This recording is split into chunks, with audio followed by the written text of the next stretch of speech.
अस्सलाम वालेकुम जी, welcome back to learn up Pakistan. उम्मीद है आप तमाम लोग खैरियत से होंगे। आज की इस वीडियो में मैं आपके साथ डिस्कस करने वाला हूं एक इंपॉर्टेंट टॉपिक को, और वो टॉपिक बेसिकली एक कन्फ्यूजन की सूरत में उन तमाम स्टूडेंट्स के जहन में आता है जो अपनी ग्रेजुएशन को कंप्लीट कर रहे होते हैं या अपनी स्टडीज़ को जो है वो कंप्लीट करने वाले होते हैं।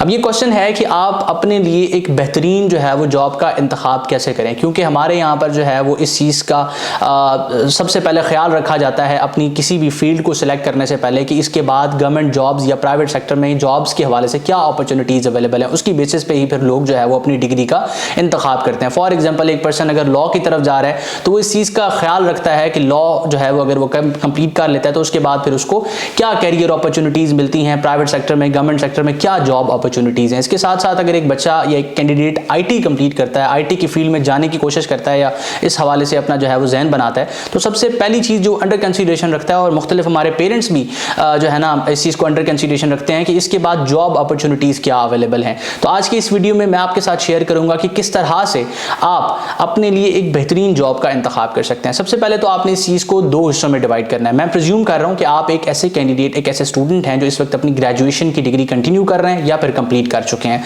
और आपने जो है वो दो हिस्सों में इस चीज़ को डिवाइड करना है। सबसे पहले आपने देखना है कि आप जिस डिग्री को कंप्लीट कर रहे हैं क्या इसके हवाले से ज़्यादा जॉब्स अपॉर्चुनिटीज़ वो गवर्नमेंट सेक्टर में है या फिर प्राइवेट सेक्टर में है। फॉर एग्जाम्पल, आप किसी भी सोशल साइंसेस की डिग्री को कंप्लीट कर रहे हैं, जिस तरह से मैंने पहले एग्जांपल दी है लॉ।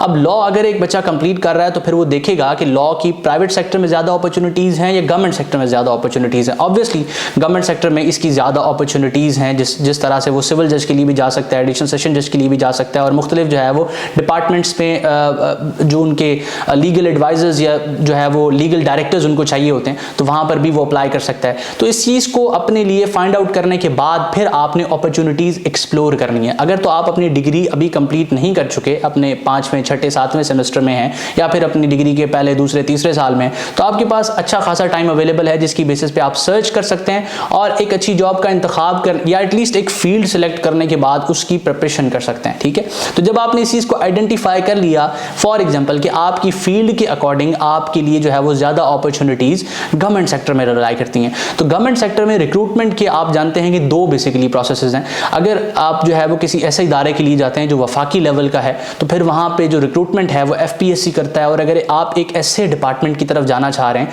जो बेसिकली सूबाई लेवल का है, तो फिर उसकी जो रिक्रूटमेंट होगी वो प्रोविंशियल सर्विस कमीशन करेगी। और फॉर एग्जांपल आप पंजाब से ताल्लुक़ रखते हैं, तो आपने देखना है कि पंजाब पब्लिक सर्विस कमीशन मेरी इस डिग्री से रिलेटेड किस किस्म के जॉब्स पहले ऑफर कर चुकी है, किन किन डिपार्टमेंट्स ने उनको रिक्वेस्ट भेजी है, और किस किस तरह की बेसिकली वो जो वन पेपर एग्जाम है वो कंडक्ट कर चुकी है। तो आप देखेंगे कि आप जो है ना कुछ जॉब्स को, कुछ ना कुछ फील्ड्स को शॉर्टलिस्ट कर चुके होंगे। फॉर एन एग्जांपल, आप स्टैंप इंस्पेक्टर को देखेंगे, फॉर एग्जांपल आप रेवेन्यू के डिपार्टमेंट में कुछ और जॉब्स देखेंगे जहां स्पेसिफिकली लॉ की डिग्री रिक्वायर्ड होगी। इसी तरह आप लेबर जो है ना हमारा जो डिपार्टमेंट है उस तरफ चले जाएंगे तो वहां पर आपको असिस्टेंट डायरेक्टर लेबर मिलेगा या लीगल मिलेगा। तो जहां पर इस तरह की डिग्रीज होंगी वहां अल्टीमेटली आप देखेंगे कि यहाँ सिर्फ और सिर्फ लॉ के स्टूडेंट्स आ सकते हैं या उन्होंने जिन्होंने लॉ किया हुआ है। इसी तरह इसकी एग्जांपल हम दूसरे सेक्टर से लेते हैं कि कुछ ऐसी जॉब्स अनाउंस की जाती हैं जहां आईटी रिक्वायर्ड होती है, जहां मेडिकल की फील्ड में जो है ना फॉर एग्जांपल आपने वहां बीएचएमएस किया हुआ है या फिर आपने वहां डीवीएम किया हुआ है या वहां पर आपने एमबीबीएस किया हुआ है, तो ये चीज़ें रिक्वायर्ड होंगी। तो उस टाइटल से रिलेटेड, आपकी फील्ड से रिलेटेड जो जॉब्स होंगी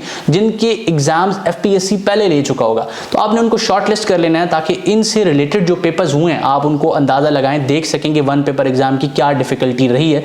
उमूमन ये जो है ना तकरीबन एक तरह के होते हैं। अगर आप किसी ऐसी स्पेसिफिक फील्ड से आ रहे हैं, जिस तरह से मैंने तज़किरा किया लॉ से या एमबीबीएस से या जो है ना मेडिकल की किसी और प्रोफेशन से, तो वहाँ पर 80% या 20% एटलीस्ट जो है वो रिजर्व्ड होता है।